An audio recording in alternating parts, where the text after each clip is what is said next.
dollars. So he just made, you know what, 45 grand off the bank. You know, which again, wrong. So that was another thing he did.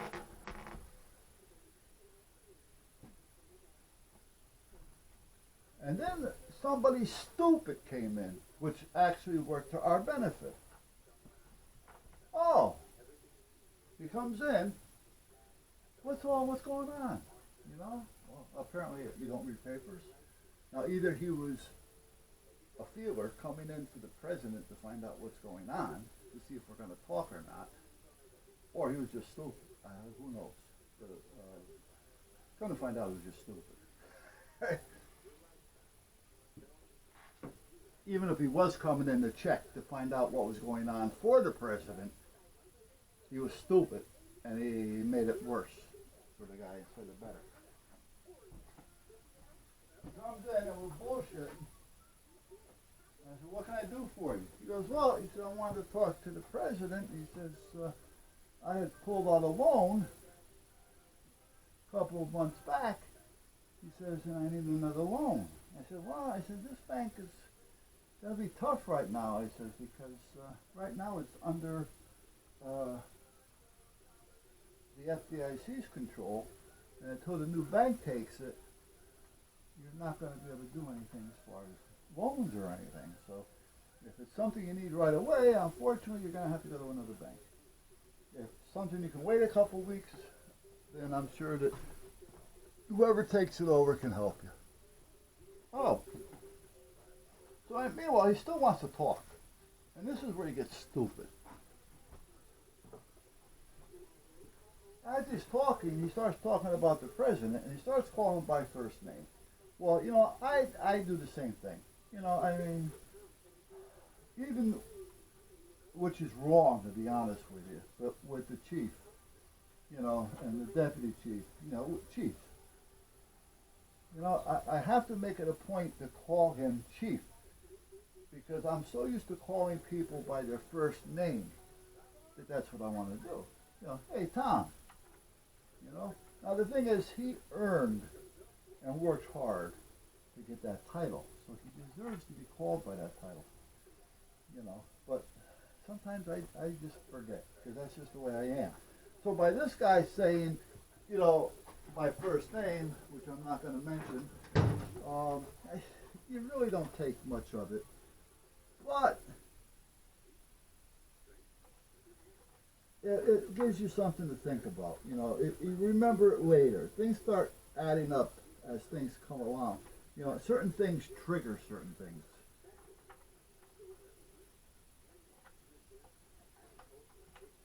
And the next thing I find out through a little bit of work, through this idiot that really put the nail in the coffin on the president, which was his friend, and he also ended up getting arrested. Right? Well, what was happening is, the long story short, the bank president was writing out unsecured notes. This particular bank, other banks would do it too, but this bank more so. I don't know if they still do it again or not. Again, I've been out of it for a long time. But the bank, the president was making out unsecured notes. Usually, if you're coming in to borrow a large amount of money, now I'm talking, you know, 100,000, you know, 90,000, 200,000, you know, stuff like that. You either got to have really, really good credit, a lot of money put someplace, a lot of money in paper, or you're going to have to put up some type of collateral. You're not going to just go in here and pull out $100,000. And anything over a certain amount, the person in the bank, whoever's in charge of that bank, will always go to the president or whoever they're supposed to go to, or they're directed to go to, on loans over a certain amount. So anything over, I don't know what the amount was for them, but I'm gonna say anything over 100,000 had to be approved by the president. So the president used to tell his friends that he thought he could trust, which he could if they weren't stupid, come in, fill out an application, put all bogus information on it. In other words, don't put your real name, right? Don't put your real social security number, don't put your real address. We don't want anything that's real. The only thing that you may want to put on there is go to the store and buy a prepaid phone so you have a phone number. Because they're going to want to call you to confirm that you were there and that either you were, granted the loan or denied. So they have to have some way of getting a hold of you. But when you go get the prepaid, you don't really have to give any real information. They're just looking to sell you the card, the number. So they don't give a shit who they're selling it to. So that's what he did. Well, seeing that this person that took the application can't do anything with it because it's over a certain amount, it has to go to the president. He knows everything's on there is bogus. Not thinking that eventually it's going to catch up with him. So he tells this guy, listen, well, he told them all, his friends, because he did it more than once. You come in and borrow 100,000 or 150,000, 130,000, whatever it is. It's got to be over 100,000. All right? It's going to come to me. I'll approve it. When you leave, I want X amount of dollars. In some cases, it was 50%. In some cases, in this particular guy's case, it was $30,000 out of 100,000. And he said, seeing that you don't have to pay it back because there's no way they can find you, right? You never have to pay it back, so you walk out with $70,000. So that's what he was doing, and he was making a lot of money doing that. And this guy is the guy that gave it up without even realizing that he gave it up. He didn't realize it until they came and put cuffs on him because he's sitting there trying to figure out, why am I getting arrested? Well, it's because you opened your fucking mouth, stupid. Sometimes people are just that way. They really are. They're so busy getting caught up into talking the story and this and that, trying to become your friend. And in the interim, you've just reversed that role, and now you got everything you need. And that's what it was. So to make a long story short, the president took off to Puerto Rico.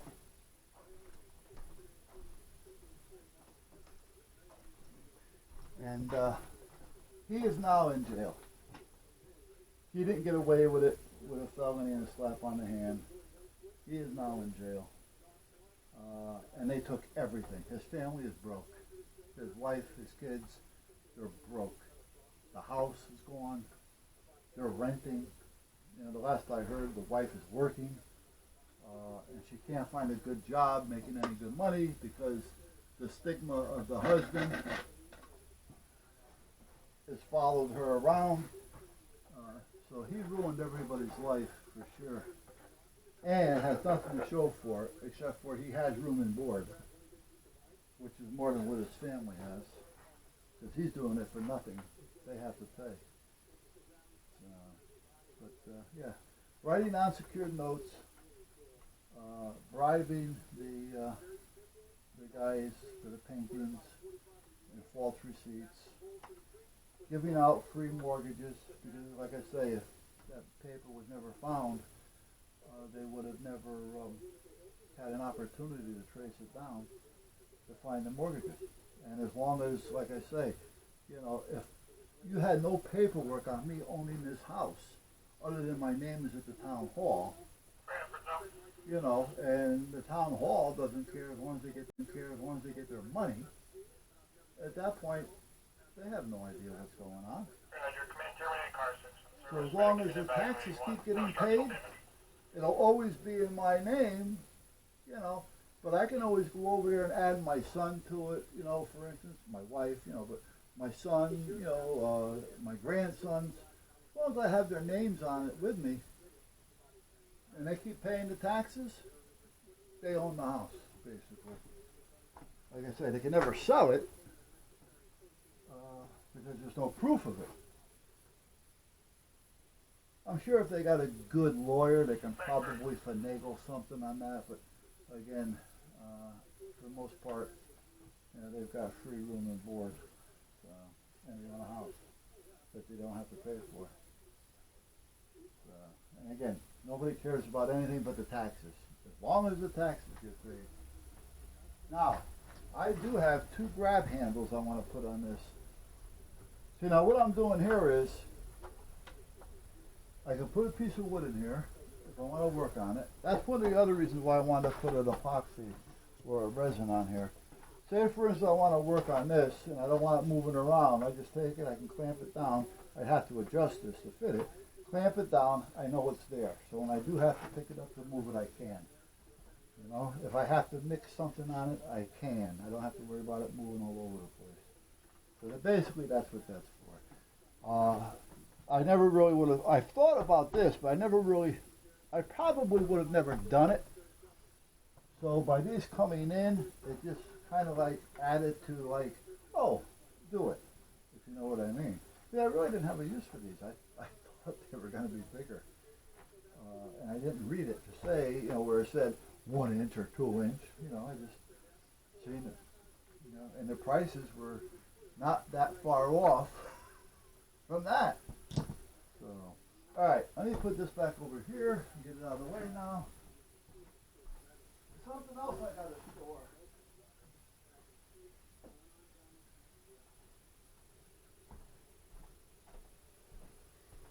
I got to send out some emails today. I had a meeting last night. Like I say, last night was the fire department, fire police. Second Wednesday of every month. We have an opportunity of going to the new station. I think I told you about that. There's only one problem. Now there's 2 problems, but one of them we can make work. You know, the other one could be a problem for a couple of my guys. You know, and then you say, well, if it is, maybe they shouldn't be. Well, this is true too. However, they've been there for a long time, and they have a lot of knowledge. They're good guys.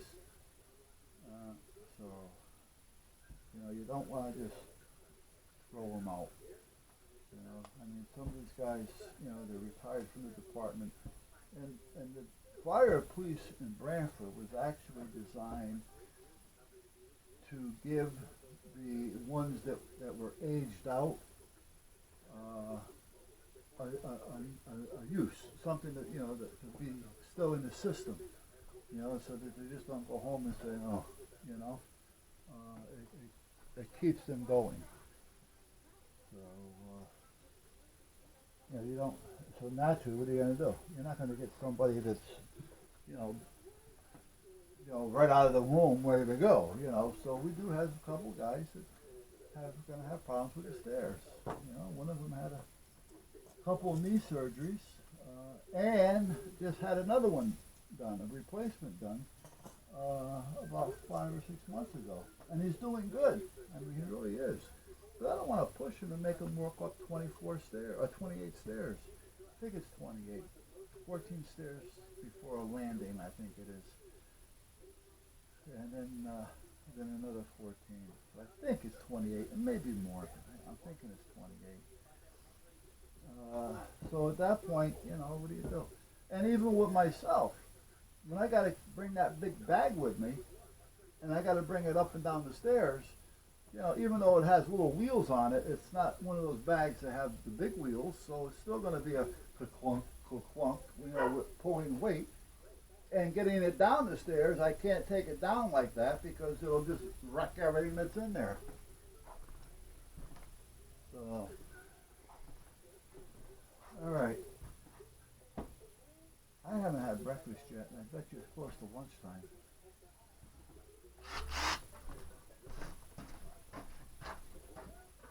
Oh, buddy.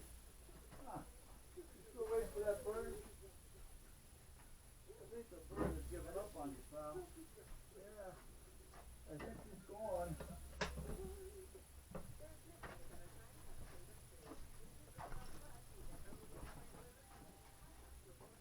All right. So, I could have used these. It would have been a lot quicker. But I think I'm better off. Oh, I got to bring it back out here because I got to do something. I'm better off with the nuts and bolts. I think it's going to give me, well, it does give me a cleaner look on the top.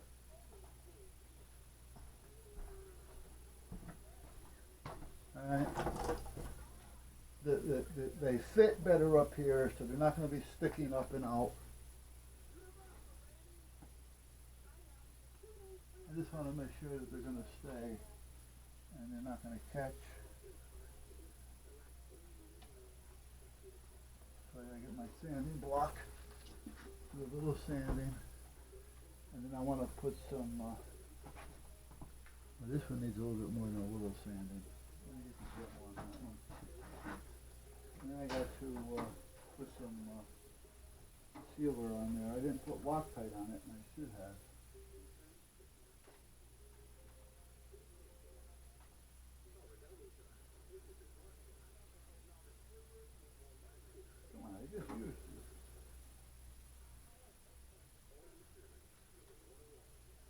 I just used this thing, and now it doesn't want to fit. Oh, I'm going the wrong way. Fool.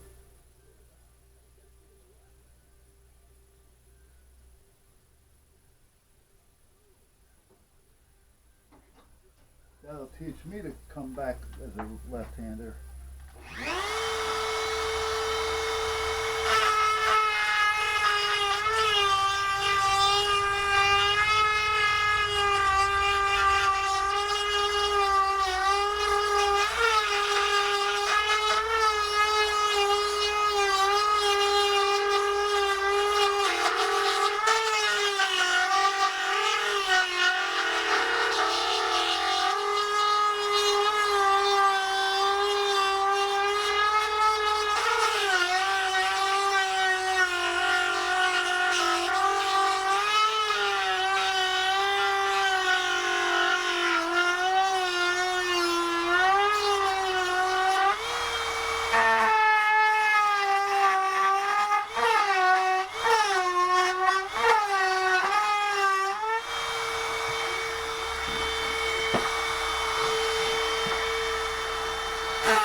I should put something on the bottom as a sealer.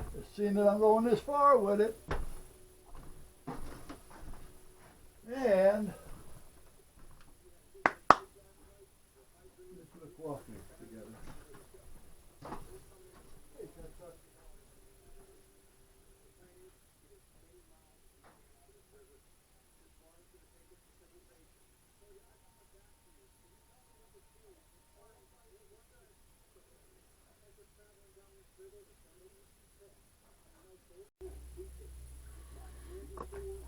All right, so move these to where?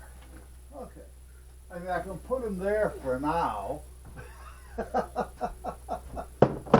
I put more things down for now.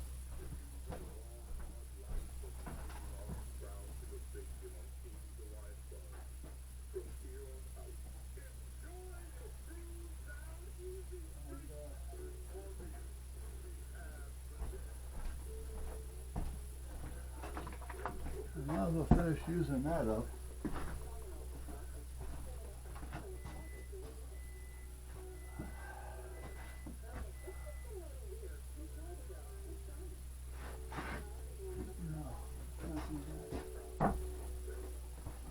Let's use this first.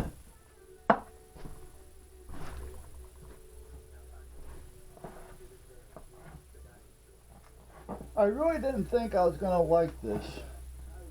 Now, after leaving it out for what, 7 or 8 months, all winter, rain, what snow we had, cold weather, I mean, all that it's been through.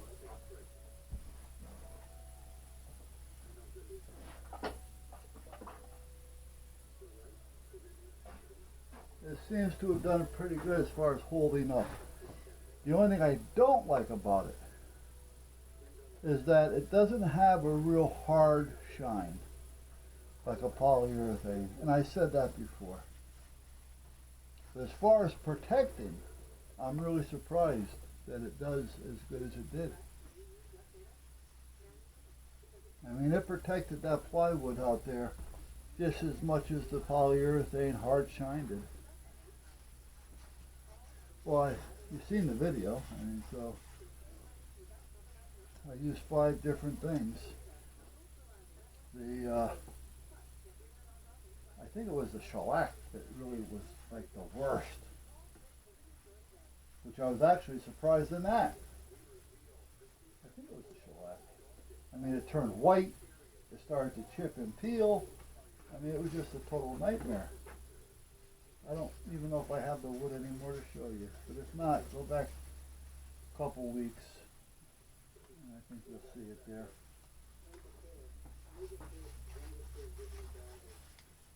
But this stuff really surprised me. And again, like I told you, there's no smell.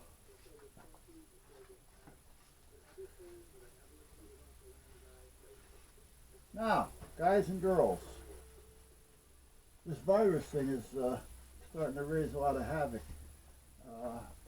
And in some cases, justifiably so. Now, what they're doing at this point, they're not doing it for any other reason but to prevent. So, it's not like it's a full-blown where, you know, thousands and thousands like China at this point are being affected by it. We do have our share, but by doing what they're doing, they're kind of like keeping it to where it can burn out. Let's put it that way. However, we're going to have to make sure we keep the doors closed. We can't let people in out of the country. That's all there is to it. And I mean, Trump did the right thing, but at the other side of the coin is, I don't think he did enough.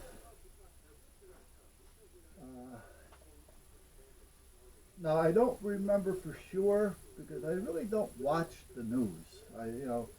But I think I heard him say something as of Friday.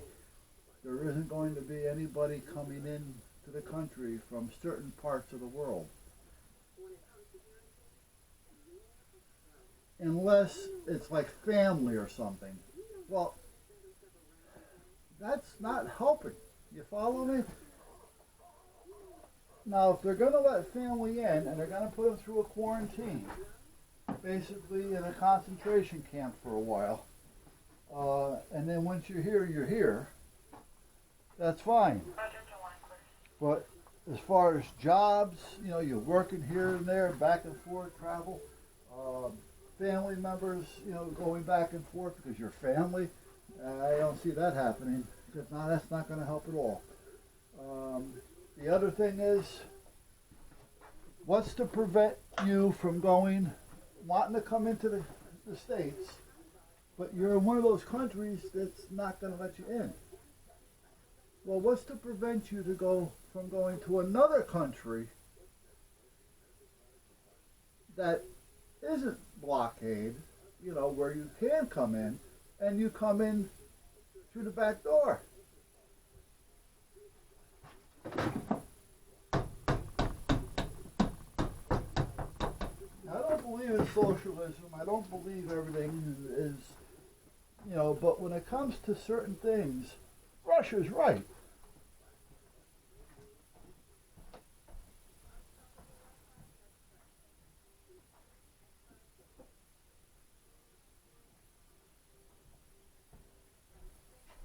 You know, sometimes we're just too damn busy trying to make everybody else happy because we start to rely on them. So therefore, we're kind of like becoming a servant of theirs. Um, but when I was younger, and I can only go by what I was told when I was younger because it's too late now to even think about it. I could research it, I guess. But if you guys know, let's do a video on it or something. When I was younger, I was told that if you were to try to cross over into Russia, you were going to be shot down, shot, locked up, put away for life in Siberia. It's just not going to happen. Basically, the borders are closed, the door is locked, don't come in. If you're flying in our airspace, we're shooting you down. Your ship comes in. Now I'm talking just, you know, like anything, not just military. You know, a regular passenger plane. You know, don't fly over. They fly in their zone. Don't take your, you know, Princess whatever it is, cruise ship into their waters. When they say no one, they mean no one. And they weren't going to take any shit. That's what we should do. Lock all the borders. Screw it. Once we get our country back in order, we start letting them in again. Under control. Never mind sneaking in, crossing borders, getting locked up, getting caught, we catch you.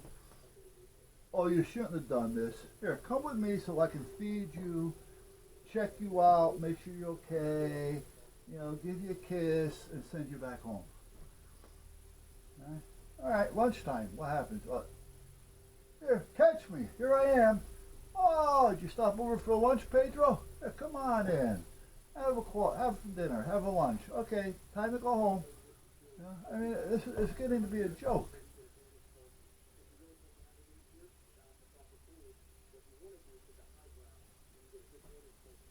That's all there is to it. You know, if they're going to cross the border, lock them up, and then make their government pay for it. We have them locked up here. You owe us X amount of money per prisoner per year. Pay up.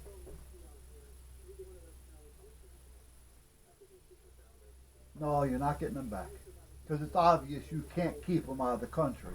So now we'll keep them locked up. Welcome to America. You know, now you're saying it's hard. Well, it is. But you know what? Most countries think of themselves half the time anyway. Why can't we think of ours? We got kids starving. We got people out of work. We got homeless living in the streets. And we're sending millions of dollars everywhere else. You see advertisements on TV. Feed the kids. You know, and, you know, now you know that they're taking these pictures to make it really look bad. But they're showing kids in Africa that are way underweight You know, flies are flying around their face, crawling in and out of their mouth. You know, they're making you feel sorry. You know what? Yeah, sure. You know what?